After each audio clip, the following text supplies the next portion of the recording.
what would you say? Where do you see yourself? I don't know, 3 years from now, 5 years from now. What does an ideal career trajectory look like for you from this point? Well, I would definitely like to still be handling the foreign rights because I've just spent so much of my career doing that, and I'm so proud of the work that I've done there. I want to continue to have that global perspective. But I would really like to have, a good core group of authors who I was able to see get incredibly successful and would, be partially because I was able to help them. And I think that would be incredibly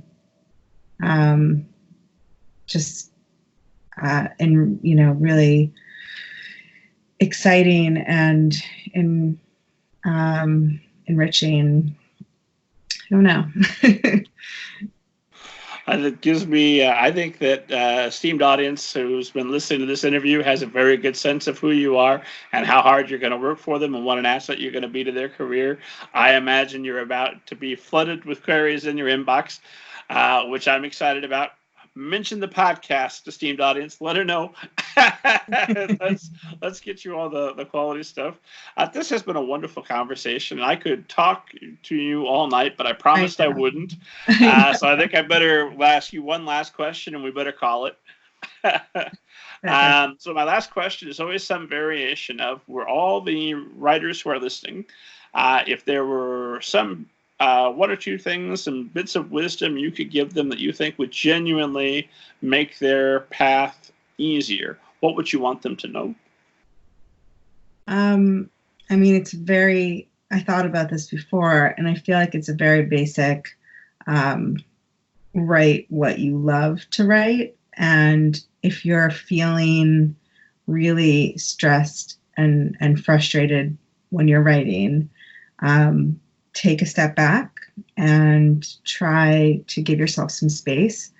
Your mind needs healing and rest and relaxation for creativity to really blossom. And I think that writers can be really tough on themselves and really critical.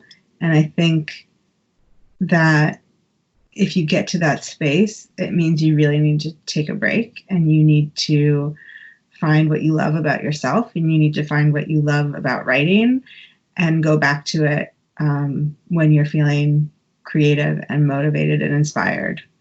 So I think that I'm very concerned about the mental health of the writers that I work with and just want to make sure everybody takes care of their precious brain and their precious talent. So that's my biggest advice to people. Just don't be too hard on yourself, because it is a really exciting thing to be able to write as a career, and it's an exciting thing to be able to write as a side project, and maybe you have another job and you do this on the side. But it is something I think I just want people to be extra careful with. I think I'm going to play that clip for my wife. So the next time she says, "Why aren't you just playing Nintendo?" I'm like, no. I am preparing my mental health and I'm taking care. Nintendo, get a massage, take a walk, get a dog, all the things. Writing is great, but don't forget to live. Don't forget to do all the things that are so amazing about being alive. Alli, where can esteemed audience find you online and on social media to find out all the things about you? All right. So you can find me at stimolaliterarystudio.com. You submit to me through the website. If you scroll down, there's a submission, and you click on it, and then you just type in and you'll cut and paste your query letter and the first 10 pages into the screen. Don't worry, it all looks the same. The font, the typing. Like I won't judge if anything is not italicized or the format. It's the words and not the format that I'm looking for at first. And then I'm on Twitter, and you can find me at is it just Alli D Hellegers, ALLID, and then HELLEGERS. I don't tweet as much as a lot of other people, but I do like to promote and support my authors, and sometimes post articles about dogs or kids or politics. But I have been instructed not to talk about politics with you, so I will not. And well, you know what? Since you brought it up, I will ask you. I'll sneak in one last question, not about specific politics, but about talking about politics. How cautious are you when talking about politics online, and how cautious do you want your authors to be? Oh, I'm not cautious at all. I'm just very liberal, and I have no shame in that. So I probably won't get along with many conservative writers.